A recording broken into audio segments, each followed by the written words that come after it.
ሰላም ጤና ይስጥልን የተወደዳችሁ ምን አለሽ መቲ ፕሮግራማችን ተከታታዮች፣ የዛሬው ምን አለሽ መቲ ፕሮግራም አሁን ተጀምሯል። እኔ መታሰቢያ ቀጸላ አስተናግዳችኋለሁ። መረጃዎችን ይዤ መጥቻለሁ። ዛሬ በኢትዮጵያን አቆጣጠር መጋቢት 5 2017 ነው። የዕለቱን መረጃዎችና ሀሳቦች እንድትሰሙ አብራችሁን ቆዩ። መልካም ቆይታ።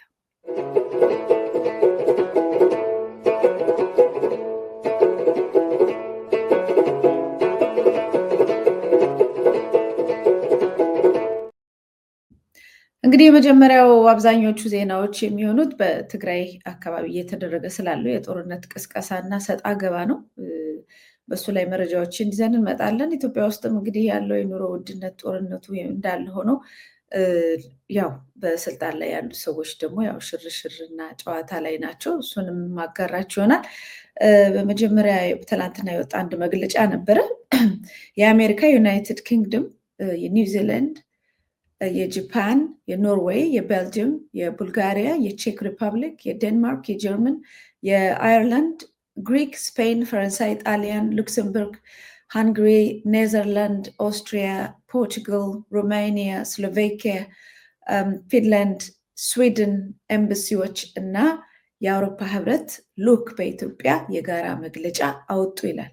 እንግዲህ ምንም እኮ የቀረ የለም። ዓለማት ተሰብስበው ቢባል ሊቀል ነበር። አፍሪካ ውስጥ ያሉት ናቸው ያልተካተቱት። በዚህ መግለጫ በሰሜን ኢትዮጵያ እየተከሰቱ ያሉት ለውጦችን፣ ሁኔታዎችን እና እየተባበሰ ያለውን ውጥረት በትኩረት እየተከታተሉ እንደሚገኙ ገልጸዋል ይላል። እንደ አውሮፓውያን አቆጣጠር ህዳር 2022 ለተፈጸመው የግጭት ማቆም ስምምነት ሙሉ ድጋፋችንን እንደምንሰጥ ደግመን አጽንኦት እንሰጣለን ብሏል። ይህ ስምምነት የመሳሪያ ድምፅ ጸጥ እንዳላደረገም አመልክተዋል። በፍጹም ወደ ሁከት፣ ግጭት፣ ጦርነት መመለስ እንደማይገባም አስገንዝቧል። ሁሉም ወገኖች ተባብሰው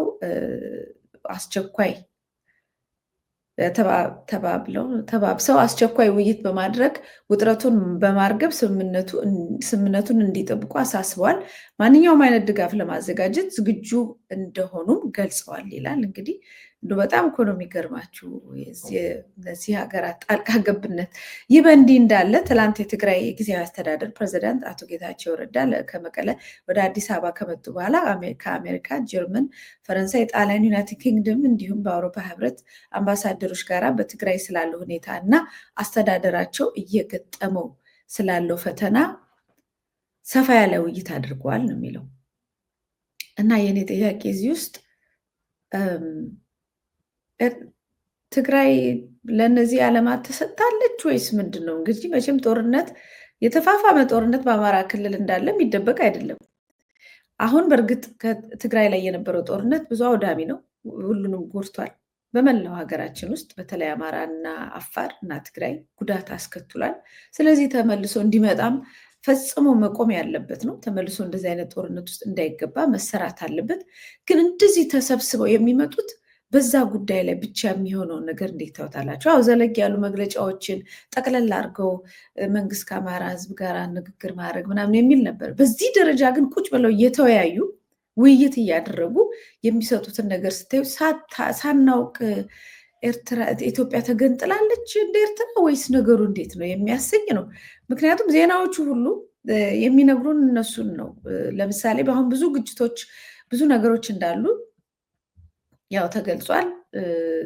ግን ለምሳሌ አሁን በዚህ ጉዳይ ላይ የፌዴራል መንግስት ጣልቃ እንዲገባ የቀረበ ፎርማል ጥያቄ የለም ብለው በኢትዮጵያን ኢንሳይደር ላይ የትግራይ ጊዜያዊ አስተዳደር ፕሬዚዳንት አቶ ጌታቸው ረዳ ተናግረዋል እና የትግራይ ጊዜያዊ አስተዳደር ፕሬዚዳንት በዛሬው ዕለት በአዲስ አበባ እየሰጡት ባሉት መግለጫ እንግዲህ ዛሬ ነው አዲስ አበባ የመጡት በክልሉ ላይ ያለውን ሁኔታ በተመለከተ ከፌዴራል መንግስት ጋር ለመወያየት እንጂ ጣልቃ እንዲገባ ለመጠየቅ አለመሆኑን ነው ይላሉ። እንዴ ጣልቃ እንዲገባ ራሱ በግብዣ ነው ልክ ከውጭ ሀገር እንደ ኦርዱን ምናምን ከዩናይትድ ኔሽን ከአፍሪካ ህብረት ምናምን እንደሚጠየቀው ነው የተጠየቀው እና እሱ አንደኛ በጣም የሚደንቅ ነገር ነው። እስከዛሬም በእርግጥ ከጌታቸው ረዳ ጋር መንግስት አብሮ እንዳለ እናውቃለን።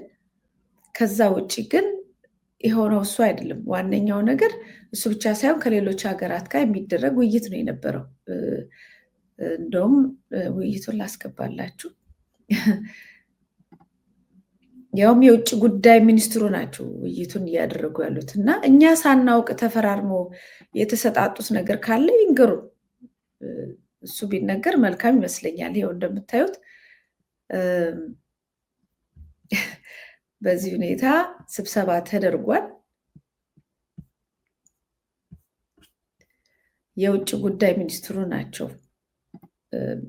ስብሰባውንም እየመሩት ያሉት። እሱንም ደግሞ እዚሁ ፋና ላይ ያለላችሁ ዜናው በትግራይ ክልል ወቅታዊ ሁኔታ ዙሪያ ከዲፕሎማቲክ ማህበረሰቡ ጋር ውይይት እየተካሄደ ነው ይላል።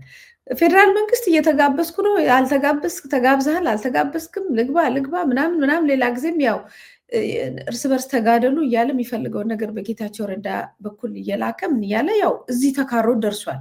አሁን ፍጹም ኃይለኝነትም ግጭትም ጦርነትም የሚመስል ነገር እየታየ ነው። አያገባኝም የለሁበትም የማለት እንቅስቃሴ ይደረጋል። በዚህ በኩል ደግሞ የውጭ ጉዳይ ሚኒስትሩ ጋር ከሌሎች ዲፕሎማቲክ ማህበረሰብ ጋር ቁጭ ብለው እየተወያዩ ነው ስለ ትግራይ ሁኔታ ማለት ነው። እና ተላልፋ ተሰጥታለች የሚለው ለዚህ ነው ጥያቄ ውስጥ የመጣብኝ። የውጭ ጉዳይ ሚኒስትር በትግራይ ክልል ወቅታዊ ሁኔታ ዙሪያ በኢትዮጵያ ከሚገኙ የዲፕሎማቲክ ማህበረሰብ አባላት ጋር ውይይት እያደረጉ ነው። ምን አገባቸው? መጀመሪያ በትግራይ ጉዳይ ያለውን የሀገሩ ያው መንግስት ነኝ ካለ ፌዴራል መንግስቱ አይደለም ይህን ነገርም ገብቶ ማስታረቅም ማስተካከልም ያለበት። አያገባኝም ብሎ ቁጭ ካለ በኋላ ጉዳዩን እናንተ ናችሁ የሚመለከታችሁ ብሎ የውጭ ሀገር መንግስታትን ሰብስቦ የሚያናግርበት ምክንያት ነው ያልገባን። ግድ የላችሁም ይሄን ነገር በሌላ መንገድማ እንትን ሳይሉት አይቀሩም። ከዚህ በፊትም ይህን ጉዳይ በሚመለከት አፍሪካ ህብረት ላይ ስብሰባ ተጠራ። ከዛ በኋላ የተለያዩ ሀገር ዲፕሎማቶች የኤምባሲ ሰዎች ሄደው ትግራይ መቀሌ ሄደው ሊያስታርቁ ነው የገቡት እንጂ የፌዴራል መንግስቱ አያገባኝም በሚል ቁጭ ብሏል። እና ሳይነግሩን በጓዳ የተወያዩት የተወሰነ ነገር ካለ እንደው ቢነግሩን ማለት ነው መውጣቱ አይቀርም።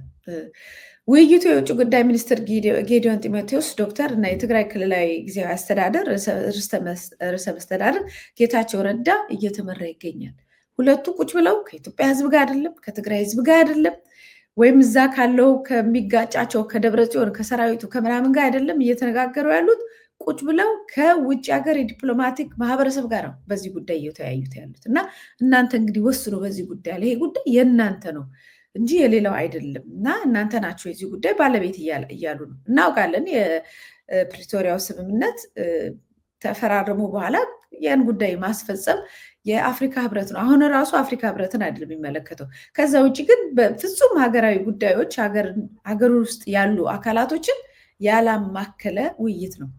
በመድረኩ ጌዲዮን ጢሞቴዎስ እንዳልኳችሁ ዶክተር ራሱን ነጥሎ የወጣው የህወሓት አንጃ ብሏል። እንግዲህ አንዳንድ ሰዎች ከጁንታ ወደ አንጃ ስሙ ተቀየረ። ስም አውጪዎችን እነሱ ናቸው እንደምታውቁት ያወጣሉ ብልጽግናዎች ስም። የህወሓት አንጃ የፕሪቶሪያው ስምምነት ሙሉ ለሙሉ እንዳይተገበር እንቅፋት መሆኑን ገልጸዋል ይላል። ሲጀመር የፌዴራሉ መንግስት መቼ ነው ለመተግበር እንቅስቃሴ ያደረገው? እሱን እኮ ወዲያው ትቶ ቀጥታ አማራ ክልል መሳሪያ አስወርድ ህወሓትን ሲባል ትቶ እናንተ ቁጭ በሉ ትጠቅሙኛላችሁ ብሎ ቀጥታ አማራ ክልል ውስጥ ገብቶ መሳሪያን አውርድ ነው የተባለው። እና አህያውን ፈርቶ ዳውላውን ነበር የሞከረው። የአማራ ክልልም ኃይለኛ ሆኖበት መጣ ማለት ነው። ከዛ የተነሳ ምንም አይነት ትግበራ አልተፈጸመም። ስለዚህ አሁን ላለመፈጸሙ ደግሞ እነዚህ መሳሪያ ያለወረዱ ኃይሎች እራሳቸውን አደራጅተው መጥተው እንደገና ትጥቅ አዘጋጅተው ለጦርነት ተዘጋጅተዋል። ስለዚህ እንከን ሆነዋል ብሏል። መጀመሪያውኑ ብታስወርዳቸው ኖሮ ዛሬ በዚህ ሁኔታ ላይ ባልመጡ ነበር ማለት ነው። በተጨማሪም ምርጫ ቦርድ ጠቅላላ ጉባኤ እንዲያካሄድ የሰጠውን መመሪያ አለመቀበሉን አስረድተዋል። እንግዲህ አቤቱታ እያቀረቡ ነው ለአለቆቻቸው። የፌዴራል መንግስት የፕሪቶሪያው ስምምነት ሙሉ ለሙሉ እንዲተገበር እየሰራ መሆኑን የገለጹት ሚኒስትሩ መንግስት የክልሉን ወቅታዊ ሁኔታ በጥሞና እየተከታተለ ነው። በጥሞና በቴሌቪዥን ነው እየተከታተለ ያለው፣ በጥሞና እዚህ ድረስ እስኪካረር ማለት ነው። ከዚህ ቀደም አንድ እንግዳ ጋብዤ ነበር። የትግራይ ውስጥ የሚደረገውን ጦርነት ከህወሓቶች በላይ የፌዴራል መንግስቱ ይፈልገዋል የሚል አስተያየትም ሰጥተው ነው ያለፉት። ዓለም አቀፉ ማህበረሰብን በክልሉ የተፈጠረውን ችግር ለመፍታት አስፈላጊውን እገዛ እንዲያደርግ ጥሪ አቅርቧል። ጌታቸው ረዳ የፌዴራል መንግስት ይግባልኝ ይላል። እንደገና አሁንም ጌታቸው ረዳና ጌዲዮን ጢሞቴዎስ ደግሞ እባካችሁ ኢንተርናሽናል ኮሚኒቲ ዓለም አቀፉ ማህበረሰብ ድጋፍ አድርጉ፣ ግቡበት፣ እዚህ ውስጥ በራቸውን ክፍትፍት አድርገው እንግዲህ እናንተ እቺ ኢትዮጵያ የእናንተ ነች፣ እናንተ እንደፈለጋችሁ አድርጓት፣ የእናንተ ቀኝ ተገዥ ነች የሚል ነው እንግዲህ ሀሳቡ። በክልሉ ወቅታዊ የሰላምና ጸጥታ ዙሪያ ማብራሪያ የሰጡት አቶ ጌታቸው ረዳ በበኩላቸው ከቅርብ ጊዜ ወዲህ ራሱን ነጥሎ የወጣው የህወሓት አንጃ ጊዜያዊ አስተዳደር የዕለት ለዕለት ትግበራ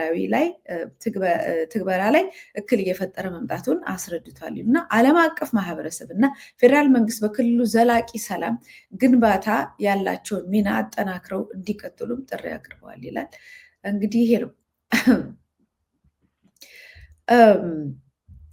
እንግዲህ እዚህ ላይ አንደኛ እንድትመለከቱት የምፈልገው የአቶ ጌታቸው ረዳ አቶ ዶክተር ጌዲዮን ጢሞቴዎስም ሁለቱ አንጃ እያሉ ነው የሚጠሯቸው እና እክል ናቸው ለፕሪቶሪያው ስምምነትም ብለዋል እንጂ መንግስት የፕሪቶሪያው ስምምነት እየተገበረ ነበረ፣ እክል ሆነውብን እያስቸገሩን ነው ብሏል።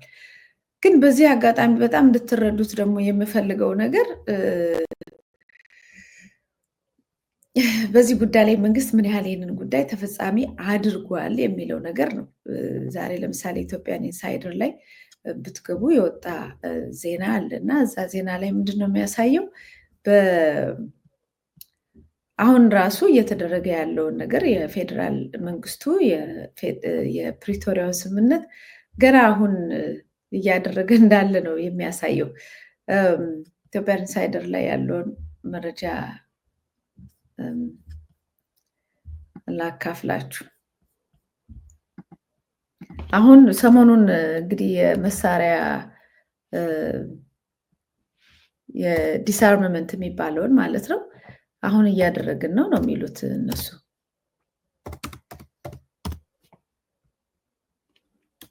እና ምንድነው ዜናው የሚለው የዲስአርምመንቱን እያደረግን ያለ ነው አሁን ነው።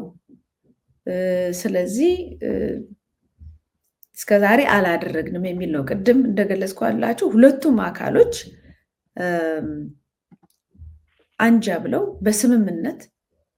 በስምምነት እኩል ነው እየፈረጁት ያሉት። ይሄ የነ ደብረ ጽዮን አካል እኔ ልክ ነው እያልኳቸው አይደለም፣ ግን ቡድኑን እንድታዩት ፈልጌ ነው። ቡድኑ ምንድን ነው?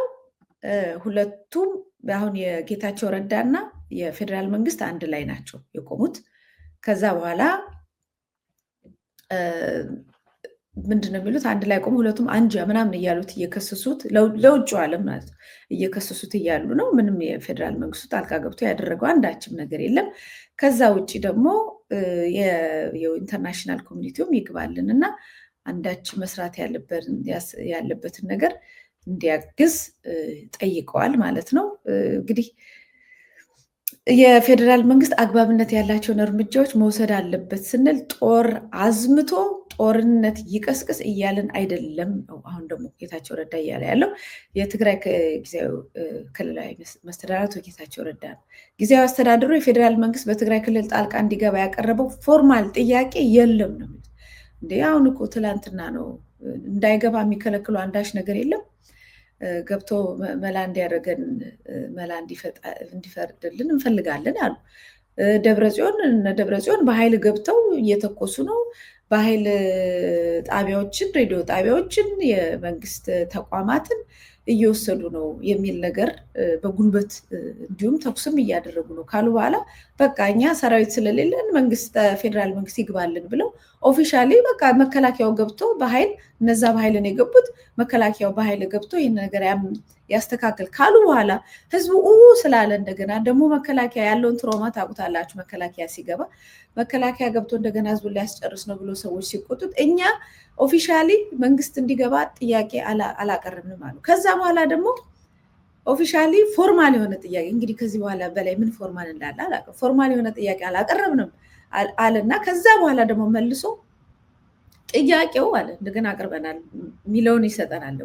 ጥያቄው ጦር ያዝምትና ሰራዊት ይዞ ይግባ እያልን አይደለም ይላል። እንዴ ከዚህ በፊት እኮ ታንኮች ምናምን በዛ በኩል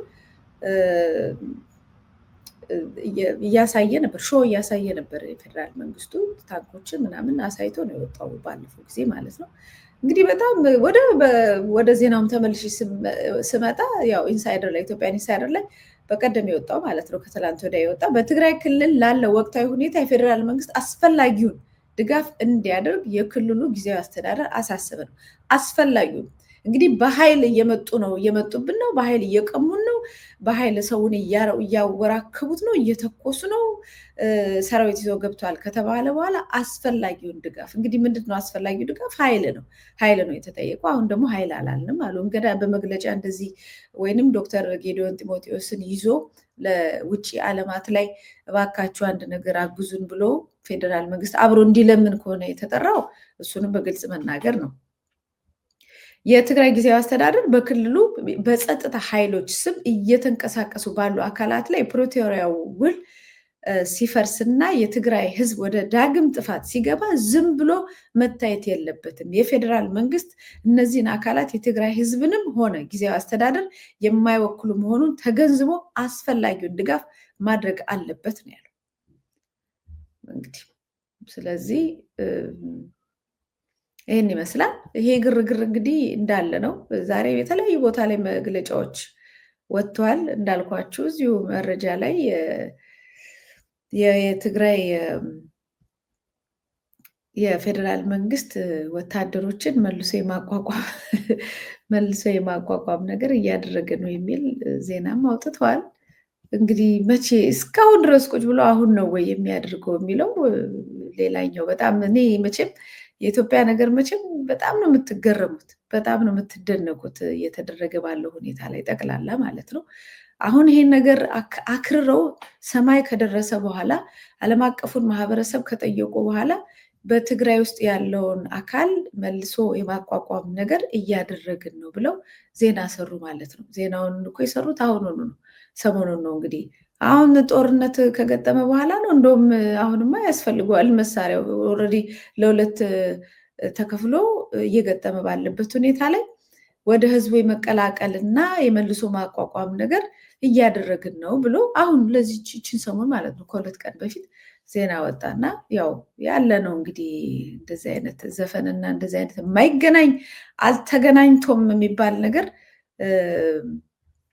ያለ ነው። እንግዲህ ከ100 ቀናት በላይ ዝግ የነበረው የመቀሌ ከተማ የከንቲባ ጽሕፈት ቤት ተከፍቶ ደብረጽዮን ገብረ ሚካኤል ዶክተር የሚመሩት ህወሓት የመደባቸው ከንቲባ ገብተውበታል ይላል ቲክቫ ዜና ላይ ማለት ነው። የምስራቃዊ ዞን እና የአዲግራት ከተማ አስተዳደሮችም እንዲሁ ደብረጽዮን ገብረ ሚካኤል ዶክተር በሚመሩት ህወሓት ቁጥጥር ስር ውሏል የሚል ዜና እንግዲህ ወጥቷል። በደቡባዊ ምስራቅ ዞን እንደዚሁም አዲጎም፣ የሳምረ እንዲሁም የሀገረ ሰላም ከተሞች የጊዜያዊ አስተዳደር መዋቅሮች በህወሓት ተመራጮች መተካታቸውን ተገልጿል ይላል። በዚህ ደግሞ በተያያዘ ዜና ሳልሳዊ ወያኔ የሚባሉት እንደዚሁ የሰላም ጥሪ አቅርበዋል። ሁሉንም እኩል አሳታፊ ያደረገ የጋራ ነገር እንዲመጣ ጥያቄ ቀርቧል ማለት ነው። ያው ምንም የተካረረ ነገር መኖሩ የሚካድ አይደለም። ሁለቱም ኃይሎች በተካረረ መንገድ ሄደዋል። እንግዲህ አቶ ጌታቸው ረዳ አዲስ አበባ ሄደዋል ተብሏል። እኔ ግን እሱ አዲስ ነው ብዬ አላስብም። ሁልጊዜም እኮ ደረስ መለስ ነው እንጂ በአዲስ አበባ ባሉ ሆቴሎች ናቸው የሚቀመጡት። አቶ ጌታቸው ረዳ ሸራተን፣ ስካይላይት ምናምን፣ ሀያት ሬጀንሲ ምናምን ነው እንግዲህ ሁሉም ያን እዛ ውስጥ ስለሚያካትት ማለት ነው። ይሄ ጦርነት በዚህ እንዳለ ሌሎች ብዙ እንግዲህ የትግራይ ጉዳይን በሚመለከት እንደዚሁ የሻዕቢያ ጉዳይ ወይንም የኤርትራን ጉዳይ በሚመለከት አቶ የማነ ገብረአብም እንደዚሁ መግለጫ ሰጥተዋል። በቀጠናው ላይ ያለው ጦርነትም እንደዚሁ ብዙ እንቅስቃሴዎች፣ ብዙ ችግሮች እንዳሉ የተለያየ አካላት መግለጫ እየሰጡ ነው። እየተካረረ ነው። በዚህ በአስመራ በኩል በኤርትራ በኩል ያለው ጦርነትም እየተካረረ ነው። በትግራይ ያለው ጦርነትም እየተካረረ ነው። አማራ ክልል በዚህ ሁኔታ ላይ ያለውን ሁኔታ በሰፊው እየተካረረ ነው ያለው። ግድያው፣ ጦርነቱ በደንብ እየተባባሰ ነው ያለው። በጣም የሚገርማችሁ ነገር የንጹሐንን ግድያ በሰፊው በሰፊው እንደገና ተያይዘውበታል። ከዚህ ቀደም ባለፈው የነገርኳችሁ አለ። እንደውም ቀጥታ መረጃው እንደመጣ ነው ማነብላችሁ። ሰላም መቲ ሰላም ነው ወይ? በራያ አላማጣ ጥሙጋ ኪዳነ ምሕረት ቤተክርስቲያን የሚማሩ ተማሪዎች ከነመምህራቸው መሞታቸው እንደተዘገበ ሁሉ አንቺም ዘግበሽዋል፣ እናመሰግናለን። ነገር ግን አሁንም ደግሞ ለትላንት ሚነጋ ለትላንት አጥቢያ እንደማለት ነው ይቺ የወፍ ጎጆ የምታክል መኝታ ጎጆቸውን በእሳት አቃጥለውባቸዋል፣ የተማሪዎቹን ማለት ነው። በተመሳሳይ እዛው ጥሙጋ ተክለ ሃይማኖት ቤተክርስቲያን ተማሪዎች ፍተሻ ተደርጎባቸዋል። ፍተሻውን ሲሰሙ የዛው ደብር መምህር የሆኑት መሪጌታ ሸሽተው ወደ ተወለዱበት ገጠር ቦታ መጥተዋል። ወይ ፈጣሪ ወዴት እያመራን ያለው? አንተው ጠብቀን አምላኬ ወይ እናመሰግናለን። ከሁለተኛው ደብር ላይም እንደዚህ አይነት ግድያ ለመፈጸም ወደ ተማሪዎች ጎጆዎች ገብተው ፍተሻ አካሂደዋል። እያስፈራሩ ነው። እንደተነገረው ከሆነ መሪጌታው ለመግደል ነበረ። ይሄው ተመሳሳይ ነገር ነው። የፋኖን ጥይት የማያስመታ መድኃኒት ሰጥተዋል በማለት ነው እንግዲህ መሪጌታዎችን የቀሪ መምህሮችን እና የቀውለ ተማሪዎች በተለምዶ የምንላቸው የአብነት ተማሪዎችን እያሳደዱ እየገደሉ ያለበትን ነገር ነው ዜናዎች ነው እየሰማን ያለ ነው። እዚህ ጋር ደግሞ ሰሞኑን ሲዘዋወር የነበረ አንድ ቪዲዮ አለ። ብዙ ቪዲዮዎች ናቸው በኢትዮጵያ ውስጥ የእርዳታ ጥሪ፣ የድረሱልን ጥሪ፣ የግድያ ጥሪ፣ የመፈናቀል ጥሪ፣ ብሔርን መሰረት የሚደረጉ ግጭቶች፣ አሁን ደግሞ ሃይማኖትን መሰረት ያደረገ ብሽሽቆች፣ ያው የደም ማፍሰስ ኢትዮጵያ ውስጥ ጥሪ በደንብ እየተካሄደ ነው በተለያዩ አክተሮች። ይሄ መንግስት በተለይ ከመጣ ጀምሮ ደም ማፍሰስ ደም ግብሩ የሆነ መንግስት ስለሆነ በሁሉም ዘርፍ ነው። ደም የማይፈስበት ነገር የለም። ሰዎች ወጥተው አይመለሱም፣ ታግተው ይወሰዳሉ። የጠፉ ሰዎች ሁልጊዜ አፋልጉን ነው። የሚታከም ሰው አይመለስም። እንዲሁም የታማሚዎች ብዛት፣ ሕክምና በማጣት የሚሞቱ ሰዎች ብዛት፣ በመኪና አደጋ የሚሞተው ብዛት፣ ራስን የሚያጠፉ እርስ በርስ የሚጋደሉ ከፎቅ የሚወረወሩ ወይም ራሳቸውን የሚወረወሩ ሰዎች ብዛት፣ በጦርነት የሚያልቁ እንግዲህ ይሄ ሁሉ አልተደረገም የሚል ሰው መጥቶ መከራከር ይችላል። የኢትዮጵያ ሰማይ ስር ሞትና ደም መፋሰስ ብቻ ነው ያለው። ከዚህ የተነሳ ይሄ መንግስት ምን አይነት አዚም ይዞ ነው የመጣው የሚለውን ማየት ይቻላል። የአንድ እናት ሴት ቪዲዮ እየተዘዋወረ ነው ያለው። እንደው ያለውን ሁኔታ እንደው ድምፅ ለማሰማት ያህል ጋብዛችሁ። ተፋቅሮ ሲኖር እነሱ ለምንድን በር እየለዩ እንደዚህ የሚያደርጉ? ለምሳሌ እኔ ኦሮሞ ነኝ። ለምንድን ነው ህዝብ የኢትዮጵያ ህዝብ ተፋቅሮ ሲኖር እነሱ ለምንድን በር እየለዩ እንደዚህ የሚያደርጉ? ለምሳሌ እኔ ኦሮሞ ነኝ። ኦሮሞኛ አማራን ያገባሁት ወልጄለታለሁ። ባልሽን ፍቺ ሊለኝ ነው ታዲያ? ለምንድን ነው እንደዚህ ነገር የሚደረግም? ለምንድን ነው ህዝብ የሚጫወቱብን? ለምንድን ነው መንግስት ለምንድን ነው እንደዚህ የሚያደርገን? እኔ ለባለ ልጆች ከባል ልለይ ነው የወለድኩለት ባል ልትሆኑ አማራ ነው ብዬ ለምንድን ነው እንደምን ነገር የሚደረገው? ለምንድን ነው የመንግስት አካል አላ የት ነው ያላችሁ ብሎ የወደቀ የሚያነሳ መንግስት ሆነ ለምንድን ነው እኛን የሚያነሳው? ለምንድን ነው የትም ወርቀን ያለነው? ተነሱ ምለን የለንም፣ አይዞባ ምለን የለንም፣ ልጆቻችን አጉራሽ የለንም። ለምንድን ነው እንደዚህ የሚሆነው?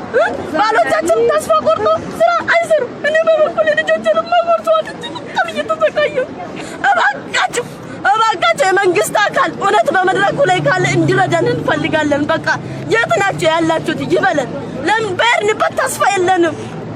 እኔ ዛሬውን ከነዚህ ተለይቼ ኦሮሞ ነኝ ብዬ አይ ባልሽን ፈተሽ ነው ቤት ልታገኝ ነው ልነኝ ነው? ለምንድን ነው የሚዋደደውን ህዝብ የሚያዋጋብን? ለምንድን ነው? እኛ እኮ ስገባልን እኮ ደህና መንግስት ገባልን ተቀበለን ብለን ደስ ብሎን አጨብጭበን እኮ ነው። ዛሬ ለምንድን ነው እንደዚህ አይነት ነገር መፍታችን ረገጠብን? ለምንድን ነው? ለምንድን ነው መፍትሄ የሌለን? ለምንድን ነው እንደ ቆሻሻ ተጣል ነው? እንግዲህ እቺ ሴት አንደኛ ጀግና ነች፣ ሁለተኛ እውነት ነው የምትናገሩ። እዚህ የተናገረች ውስጥ ምንም ሐሰት የለበትም። እንደ ቆሻሻ ህዝቡ ተጥሏል። ዘረኛ መንግስት ነው ያለው። እናንተ በቤት ተጣልታችሁ እኛ ትዳራችንን እንድንፈታ ነው ወይ የምንፈልገው ብላለች። ከባሌ ተፋትቼ በዘር ተመድቤ ወጥቼ ሄጄ ኮንዶሚኒየም ቤት መቀበልም አልፈልግም እንደዛ እንድባል ነው ወይ ብላለች። ባሌ ሌላ ብሔር ነው፣ እናንተ ስለተቧደናችሁ እኔ ትዳሬን ፈትቼ በብሔር ምክንያት ባሌ እንድፈታ ነው ወይ የምትፈልጉት? በጣም የሚገርም ነው። እቺ ሴት ያደረገችውን ጀግንነት ብዙ ተማረን የሚሉት ሰዎች አያደርጉትም። ትዳራቸውን ፈተዋል። ለሚያልፍ ዘመን ዘመን አመጣሹን ነገር ተቀብለው ማንነታቸውን፣ ሃይማኖታቸውን፣ ቤተሰባቸውን ቀብረው ተረማምደው ሄደዋል። ተረማምደው በሰው ልጅ ላይ ሄደው ለሚያልፍ ጊዜ የማያልፍ ጠባሳ በሀገራቸውና በህዝባቸው ላይ ጥለዋል። እቺ ሴት ግን ከባሌ ጋር ሆኜ እንግዲህ ያው ኦሮሞ ባለ ጊዜ ነኝ የሚሉ አሉ። ኦሮሞ ሆኖ ደግሞ እንደዚህ የሚራ የሚቸግርም አለ። ግን ከባሌ ሳልለይ ተቸግሬ ነው የምኖረው ብላለች። እውነትን ይዛ ባሏን መርጣ የሰው ልጅ እኩል ነው ብላ አምና ዋጋ እየከፈለች ነው። ዋጋ እየከፈለች ደግሞ ዝምም አላለችም።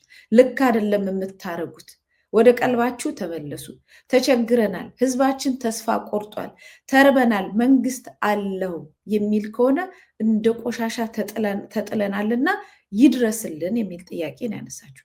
እንደ ቆሻሻ ተጥለናል። ህዝባችን ለቅሶ ብቻ ነው። ቪዲዮዎቹን ብታዩ ለቅሶ ነው። ዜናውን ብታዩ ለቅሶ ነው። በሊቢያ እንሸጣለን፣ በየመን ሲያቋርጡ በባህር የኛ ህዝብ ነው የሚሰምጠው። እንደምታውቁት በየስደቱ መንከራውን የሚበላው የኛው ህዝብ ነው። የሚገደለው፣ የሚሰደደው፣ የሚራበው፣ ይህ ሁሉ መከራ የሚያስተናግደው የኛ ህዝብ ነው። ቅድም እንዳልኳችሁ በድሮን የሚጨፈጨፈው፣ በጦርነት የሚያልቀው የኛ ህዝብ ነው። እንግዲህ ቅድም ያው የሞት መንፈስ ይዞ የገባው ይሄ መንግስት ያልኳችሁ ልጨምርላችሁ። እኔ እኮ በሁሉም እኮ መሬት ተሸርሽሮ እናልቃለን። አሁን ይህን ሁሉ በመንግስት ላይ ለምንድን ነው? ጊዜያቶች አሉ፣ የመቅሰፍት ዘመናት አሉ። ዝም ብለው በሰው ልጅ ላይ እንደዚህ አይነት ግፍ በተደረገ ቁጥር በምድሪቷ ላይ ከርስ ነው፣ መከራ ነው ይዞ የሚመጣው። ከዛ በዛ ትውልድ ላይ ምንም ነገር ባላረገው ህፃን ላይ ሁሉ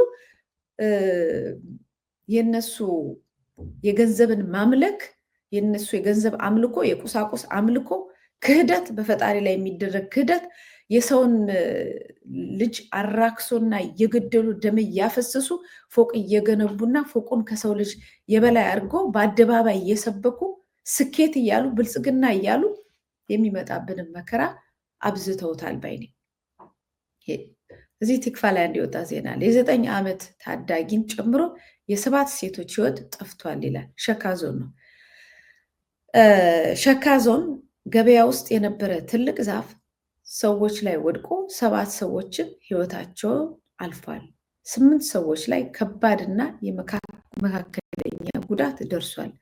እኔ ናውን ያነሳሁላችሁ ሄደው መንግስት እንደዚህ ገፍትሮ ዛፉን ጣለው ብዬ አይደለም፣ ግን በዚህ ዘመን ያለውን ነገር ኮኔክት እንድታደርጉት እንዳዩት ነው። በዚህ ዘመን ያለውን የሞት ነገር ስታዩት ሳር ቅጠሉ ነው የኢትዮጵያን ህዝብ እየገደለ ያለው። ሳር ቅጠሉ ነው። የመኪናው አደጋ በየቀኑ ነው እንደምታውቁት። የምናውቃቸው ሰዎች ሁሉ በየቀኑ እየሞቱ ነው ያለው። ትላንት ወዲያ ሞት ነበረ፣ ትላንት ሞት አለ፣ ዛሬ ሞት አለ፣ በየቀኑ ሞት አለ። ዛፉ ወድቆ በዚህ ደረጃ ላይ እንደዚህ እናቶች ገድሏል። በየሄዳችሁበት ቦታ ላይ ሞት ነው ያለው በዛ ምድር ላይ። ወደ ራስ መመለስ በጣም የሚያስፈልግ ይመስለኛል። ለምንድን ነው ሞት የበዛው? ለምንድን ነው በኢትዮጵያ ህዝብ ላይ መቅሰፍት የበዛው? ለምንድን ነው የኢትዮጵያ ህዝብ በዚህ ደረጃ ዋጋ እንደምናምንቴ የትም ወድቆ እየተጣለ እየተራበ? እንደምታውቁት መንግስት ከመጣ ሲመጣ ነው የጀመረው። በቡራዮ ግድያ ተጀመረ፣ ዘር ተኮር ግድያ ተጀመረ። ከዛ በኋላ በወለጋ በመሳት ሻሸመኔ ላይ የሰው ልጅ ተዘቅዝቆ ተሰቀለ። ተዘቅዝቆ ተሰቅሎ ቆሞ እየተጨበጨበ ይታይ ነበር። ህፃናት ሳይቀር በጅምላ ተቀበሩ። በቤኒሻንጉል በወለጋ በግሬደር የእርሻ ምናምን ቤት በሚያፈርሰው በግሬደር እንደ ቆሻሻ እንደዚህ ተገፍተው ጫካ እንትን ውስጥ ጉድጓድ ውስጥ እንደዚህ ተደርጎ አፈር ለበሰባቸው። እንደዛ አካባቢውን ከሚያሸቱት ተብሎ ነው እንጂ አዝነውላቸው አይደለም። ለምን? የእናትየዋን ሆድ ቀደው ህፃን አውጥተው እሷንም አርደው ገድለዋል። በዚህ ሁሉ መከራ ውስጥ አልፈን እንደዚህ አይነት መቅሰፍት የኢትዮጵያ የህዝብ ቁጥር ቅነሳ በሚመስል ደረጃ ሳር ቅጠሉ የኢትዮጵያን ህዝብ ደም የማያፈስበት ነገር የለም። በኢትዮጵያ ውስጥ የእግዚአብሔር መንፈስ ከኛ ርቋል። እኔ እንደ ክርስቲያን የእግዚአብሔር መንፈስ ከኛ ርቋል። ከኢትዮጵያ ህዝብ በዚህ ደረጃ ባይርቅ ኖሮ ይሄ ሁሉ ህዝብ ለቅሶ ላይ፣ ስደት ላይ፣ ረሃብ ላይ፣ ሞት ላይ እንደዚህ ሊደርስበት አይችልም። ይሄ ደግሞ የሆነበት ዋነኛው ነገር ህዝብን የሚንቅ ገንዘብን የሚያመልክ ብልጽግና ብሎ ራሱን የሚጠራ በየቀኑ የሚጨፍር መንግስት በኢትዮጵያ ውስጥ ስለሰለጠነ ሲመጣ ሃይማኖቶች ውስጥ ገብቶ መጣ። እንትን ብሎ ቆዳውን አለስልሶ ሃይማኖቶች ውስጥ ገብቶ መጣ። ከዛ በኋላ በውስጥ ገብቶ ሃይማኖቶቹን መታ። ከመንፈሳዊነት ቁሳዊ ያደረጋቸው፣ አጠፋቸው፣ መታቸው፣ ባንዳዎቹን ሰገሰገበት። ለዚህ ሁሉ መቅሰፍት የሃይማኖት ተቋማት እንኳን በአደባባይ ወጥተው እግዚኦ እንዳይሉ ታሰሩ። ስለ ሰው መገደል፣ ስለ ሰው እኩልነት ከቁስ በላይ ፈጣሪ ስለመከበር እንኳን እንዳይናገሩ እነሱ ወጥተው ስለ ብልጽግና እንዲያወሩ፣ ስለ ቁስ እንዲያወሩ፣ አብረው ተሰብስበው እየበሉ ብቻ አሸሼ ገዳሜ እንዲሉ፣ ለንጹሐን እንዳይጮሁ፣ ለተበደሉ ሰዎች እንዳይጮሁ፣ ለኢትዮጵያ ሕዝብ ደም እንዳይጮሁ ታሰሩ። ውስጥ ገብተው መታቸው። ይሄ እርኩሱ መንፈስ በመንግስት ውስጥ ያለው ውስጥ ገብቶ ሃይማኖት መታቸው። አሁን ያለው የጭፈራ ሃይማኖት፣ ከመንግስት ጋር አብሮ የአሸሼ ገዳሜ ሃይማኖት በመግለጫ በድግስ ይህንን መንግስት የሚያንቆለጳጵሱበት ሃይማኖት እታች ያለው ማህበረሰብ በየትኛውም ሃይማኖት ውስጥ ያለውን መከራ ውስጥ ያለውን ማህበረሰብ የማይጎበኝ፣ ለኢትዮጵያ ሕዝብ የማይጸልይ፣ መጥቶ መንግስት ሲበድል ተው የማይል፣ የሚገሉትን ገዳዮች የሚሸልም ካባ የሚያለብስ ሃይማኖት ስለበዛ የኢትዮጵያ ሕዝብ ደሙ እየፈሰሰ ይገኛል። ገና ደሙ ይፈሳል። ከዚህም በኋላ ካልቆመ አሁንም ሃይማኖቶች ወደ ራሳቸው ተመልክተው ለኢትዮጵያ ሕዝብ ለንጹህ ሕዝብ ካልቆሙ፣ ፈጣሪያቸውን ከቁሳቁስ በላይ ካላከበሩት፣ ይሄ መንግስት የሚያመጣውን የሚያመልከውን አምልኮ ሕዝብን እግዚአብሔርን የበላይ ማድረግ፣ ሕዝብን በእኩልነት የማየቱን ነገር ተው ብለው ይሄን ነገር እንዲሰርጽ ካላደረጉትና ስትገል ጎበዝ ደጋረክ ብለው አብረው እየሸለሙ ካባ እያለበሱ ገዳዩን የሚሸልሙበት ጊዜ ካላቆመ በዚህ ሁኔታ ኢትዮጵያ በአደባባይ እግዚአብሔርን የካደች ፈጣሪን የካደች ስለሆነች ህዝቧ እንደዚህ ደረጃ ዋጋ ይከፍላል። ያው ከላይ ያሉትማ ዋናዎቹ ምንም የጊዜ ጉዳይ ነው እንጂ ይከፍላል። ግን እታች ያለው ምንም ነገር ያላረገው ማህበረሰብ የበለጠውን ዋጋ፣ ህፃናት ዋጋ ከፈሉ። ምንም በማይታወቅ ነገር፣ ምንም በማያውቁት ነገር መቅሰፍት በኢትዮጵያ ህዝብ ላይ ወረደበት። ቁስን አምላኪ እግዚአብሔርን የከዳ ቤተ እምነቶችን የጠላና ውስጥ ገብቶ ፖለቲከኛ ያደረገ፣ ፖለቲካቸው ደግሞ ቁሳቁስን የሚያመልክ እግዚአብሔርን የካደ ፈጣሪን የካደ ቁሳቁስን የሚያመልክ ከመንግስት ጋር ቆሞ የፖለቲካ ሴራ እንዲሸርቡ እንዲያደርጉ ስላደረጋቸው ለኢትዮጵያ ህዝብ ለእውነተኛ አምላክ የሚቆም አማኝ እስኪጠፋ ድረስ በአደባባይ ሰዎች፣ ግለሰቦች የሚጮሁት እንጂ በተቋም ደረጃ ጠንካራ የሆነ መግለጫ፣ ጠንካራ አቋም ይዞ ለኢትዮጵያ ህዝብ የሚጮሁለት ስለጠፋ በዚህ ደረጃ የእግዚአብሔር መንፈስ እስከ መሸሽ ድረስ ደርሶ ደም በደም እየሆነ ነው በየቀኑ።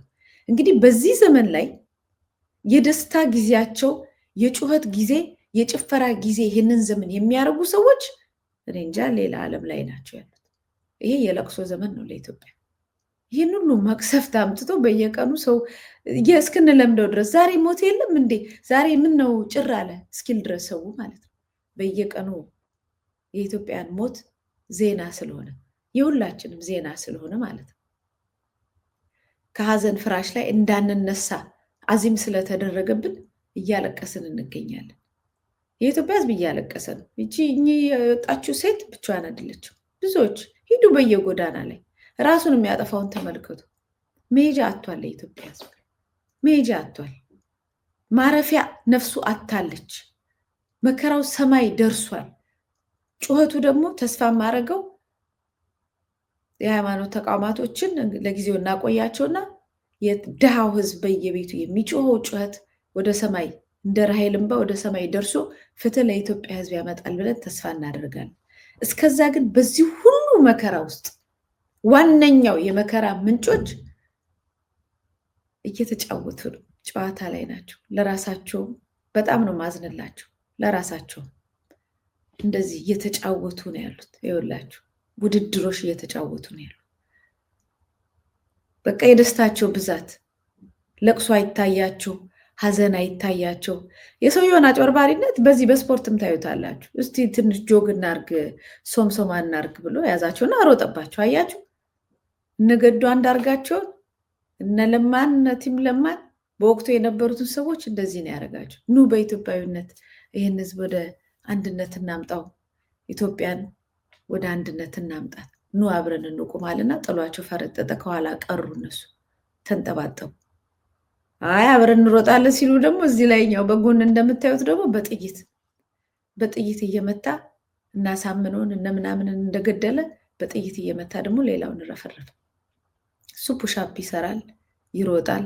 እኔ ለራሱም ወየውለት፣ ግን እሱ አንድ ነፍስ ነው ያለው። ስለ አንድ ነፍስ አይጨንቀኝም። እኔ በሱ ስተት ምክንያት በሱ ክፋት ምክንያት በእንደዚህ አይነት አገሪቷ ውስጥ ይዞበት በመጣው ቁሳቁሳዊ አምልኮ ምክንያት የኢትዮጵያ ሕዝብ ግን ዋጋ ከፈለ። ስለዚህ እኔ አሁን ይሄንን ፕሮግራምም ስሰራ ይሄንን ነገርም ስነጋገር እሱ ይለወጣል ወይም እነሱ ይለወጣሉ። እነሱም አንደኛውን አይናቸው ተጋርዷል። የኢትዮጵያ ሕዝብ ነቅቶ ሃይማኖቱን ይዞ ወደ ሰማይ እንዲጮህ ወደ ምድር ደግሞ እንዲታገል አደራ ለማለት ነው። የዛሬውን ፕሮግራም በዚሁ ፈጽሜያለሁ።